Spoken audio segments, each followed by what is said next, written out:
National Weather Service in Morristown has issued a severe thunderstorm warning for northeastern Sullivan County in East Tennessee, Johnson County in East Tennessee, northeastern Carter County in East Tennessee, southeastern Washington County in southwestern Virginia, until 7 a.m. Eastern Daylight Time.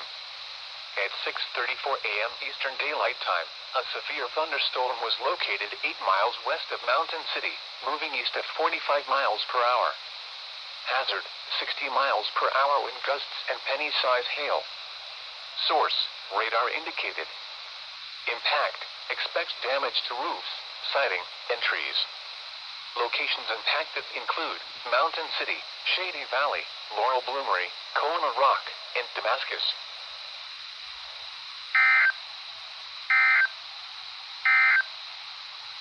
The National Weather Service in Morristown has issued a severe thunderstorm warning for northeastern